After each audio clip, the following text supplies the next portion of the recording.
Welcome to the Beau Show.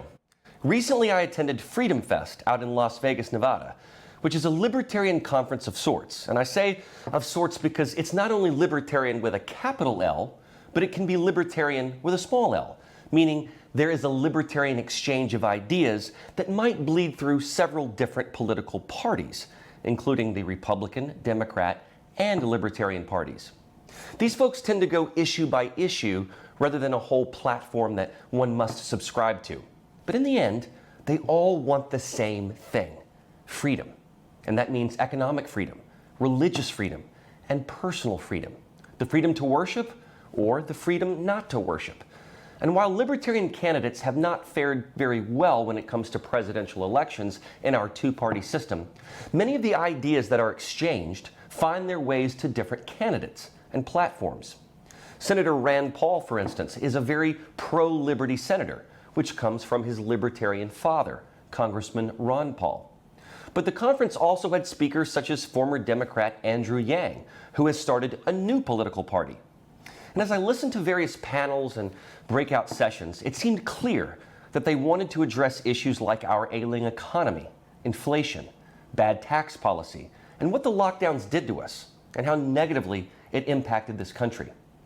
And of the rights that our Constitution grants us, I would say that Amendments 1 and 2 are likely the most important to them. The First Amendment, so that we are guaranteed our right to speech, expression, and assembly, since Freedom Fest is an exchange of some very diverse views. But also the Second Amendment, the right to bear arms. I saw many attendees with shirts that made this quite apparent. And compared to the Conservative Political Action Conference, or CPAC for short, I'd be willing to say that there were more Second Amendment advocates at Freedom Fest than at CPAC. As such, I interviewed Maj Toure, who wears just such a shirt, which reads, "Black Guns Matter." This is clearly an affront to the previously coined Black Lives Matter movement, which started a big conversation about police brutality, crime, and the right to bear arms itself. Maj's roots are in Philadelphia, and when you see this interview, you will quickly discern that he's intelligent, passionate, and has thought long and hard about his philosophy on gun rights and how it ties directly to what the Constitution spelled out. Maj teaches firearms safety as well as conflict resolution in communities because that's where he sees the real problem, not the gun itself, but education. With a number of mass shootings as well as your everyday homicide in Chicago, I wanted to pick his brain on what's the real heart of the problem and why the media tends to cherry pick the violence it wants to showcase. I guarantee you that you will hear a whole perspective that you have likely never thought about before. Here's my sit down with Maj Toure. Maj Toure of Black Guns Matter, thank you so much for joining me today here at Freedom Fest. Yep. It's a libertarian festival, so a lot of exchange of ideas. Yeah. Maj, you were a Philly hip-hop artist, but at some point you founded Black Guns Matter. Tell me your story in Philly and how you came to establish Black Guns Matter. Well, when you start traveling as an independent artist, you make relationships with people. I would go to New York, I would go to Chicago, I would go to Detroit, LA, I'm going to sell 500 CDs here and come back. You develop these relationships. You go back to the city the next, 6-7 months, whatever, and one of the guys is, "Hey, where's Steve? Oh, he caught a gun charge. Who'd he shoot? Who'd he rob? He didn't shoot or rob anybody. He just had the gun." Yeah. Then you go to Detroit, same thing. "Yo, where's Rob? Oh, he caught a gun charge. Well, who'd he shoot? Who did he rob? Nobody. He just had a gun." Then you start to see this is a highly organized phenomenon. The attack on the people to keep and bear arms, even though the Second Amendment is clear, because of lack of information, because of whatever, unconstitutional statutes, there needed to be some information to push back against that. So what we started to do was just do classes. Can we tell people, how to be safe and responsible firearms owners, as well as can we show them how the rules are unconstitutional, these statutes in their neighborhood, and while we're getting them to be safe and responsible firearms owners, can we also get them to be politically active wherever they land on the spectrum? Can we at least get them to be politically active to overturn those unconstitutional statutes? All right, so Maj, parts of Philly are pretty rough, and I'm from Memphis. Parts of Memphis are very rough. We've seen a spate of gun-related crimes all over the place, from Uvalde to everyday occurrences in Chicago. What do you see as the core issue in this? The core issue is the lack of understanding of what safe and responsible firearms ownership is, as well as a complete disrespect for the Second Amendment. And what I mean by that is, if you're in a state that notoriously has violated the supreme law of the land as it relates to the Second Amendment, and you create these unconstitutional statutes, you can't make a lesser state, the Supreme Court being the supreme law, you're making a state law that attempts to supersede that federal law, that human right, Constitution and Bill of Rights. So when you do that in a certain city and or state, there's no education around that concept. There's no education around safe and responsible firearms ownership. And if I'm the bad guy, I know that you can't have a firearm lawfully. I'm going to rob you. So now the states that have more of those restrictions has less education. And then you have more of, let's say, the same 1,000 bad guys doing the bad things, and the regular citizens are now hamstringed between the unconstitutional statutes that the state presents, while those politicians have armed details, and the bad guys that know that they can't carry a firearm. So that's the weird juxtaposition that these politicians are putting everyday American citizens in, and it's primarily in these same, blue cities and states. And I don't say that to be disrespectful to people that happen to be Democrat in these cities and states. They are under a matrix, for lack of a better term, that tells them that you don't have the right to defend yourself. And then when you double that down with the civics being ripped from the school, they don't understand the civic process. So now we don't get to say, hey, we actually do have a human right to defend ourselves. Maybe in the rest of the state, perfect example is where I live in Philadelphia. Philadelphia is anti-gun, blue city in the middle of a red state, Pennsylvania. Yeah.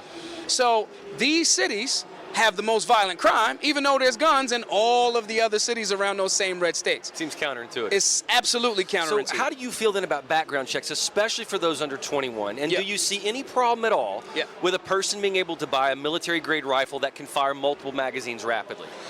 So one, every gun, say a semi-automatic firearm. I got a semi-automatic pistol on me right now. Everybody around me is super safe. If it was you're handling it responsibly. Because I'm a safe and responsible firearms owner. If we educate people to have those and turn those people into protectors of the people, which is generally what training does. You know how many boxers walk away from fights? I know what I'm capable of doing, and you don't train, and it's not even a fair fight. It's okay, bro. I don't want the case. I want to protect life. That's what training does. Okay. When we start to attempt to limit the type of firearm that the American citizens are allowed to have, one, we spit in the face of the founding documents of this place.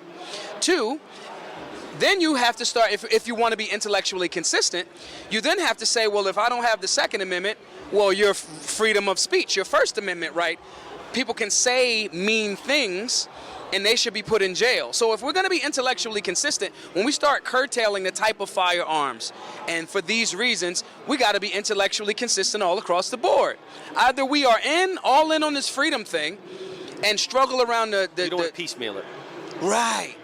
So why do you think so many mass shooters, Maj, are young males in their late teens? And do you see over-medication or a lack of medication as a contributing factor? So here's the irony of that.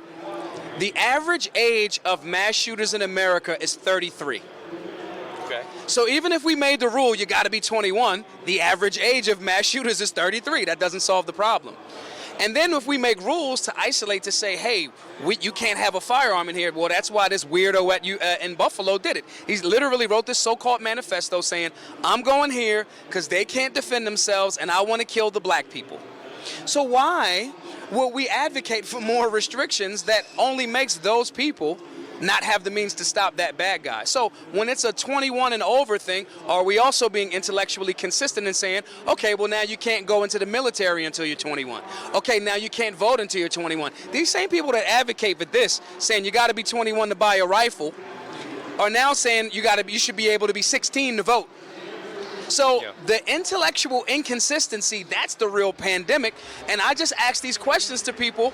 Are you recognizing where you're being inconsistent? And I can always double down on that's not the framework of this place. Now, you have the right as a human, if you don't like how we're struggling with this issue around firearms, you don't like it, Canada is right up the street. No one's going to argue. You literally, as in the greatest era that we are living in world history, we have the right to say, I want to drive on up to Canada. I don't like this firearm thing, and we're going to solve that problem right there. And I will respect your choice, respect your freedom, and let us, as the actual Americans, right, that understand freedom, let us struggle with that issue, and you don't have to be a part of it. How do you feel about social media companies who may have been privy to what some of these shooters would do before they did it? Is there any responsibility there? No. On their part? There's no responsibility to their part.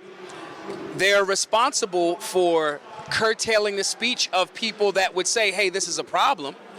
But it's not their responsibility to jump in. So if I go on Facebook right now, say I don't like Maj Toure. Yeah. And I want to kill him. Yeah. And I'm going to kill him. Okay. They should not report any of that to police to say, this guy might be off his rocker, he's about to go kill a guy. I think the general public, one, if a guy says, I don't like Maj Toure and I want to kill Maj Toure tweets his exact location. And I'm saying freedom isn't safe. And if you want to do that, Bruce Lee said one time, if someone in a fight, a man has decided that he's going to bite your nose off, you're going to have a rough time with that guy that's committed. I do not want to sacrifice my freedom to exist and move about freely for this false sense of security. Now, do I think that other people that see that can choose to say, hey, that's not right? But and absolutely. And then guys can reach out and say, hey, brother, is everything okay? Why do you want to kill Maj Toure? Mm-hmm. I've even said, hey, man, you disagree with me. Let's meet. I've done this in real life. Hey, man, I see you said this about me. You live in Philadelphia, too. Let's meet at the cafe and let's have coffee. I've done that. Yeah. And after that conversation, this guy was like, man, I was completely wrong about you. I think the problem that we're outsourcing not only all of our security to just the state, but we're outsourcing it saying that Facebook has to be our big daddy. And it's wrong. Now, do I think that a citizen sees that cares about me and says, hey, Maj, I got to tell somebody that this guy's trying to kill you? He's going to have a hard time. I'm very hard to kill. I'm very hard to kill.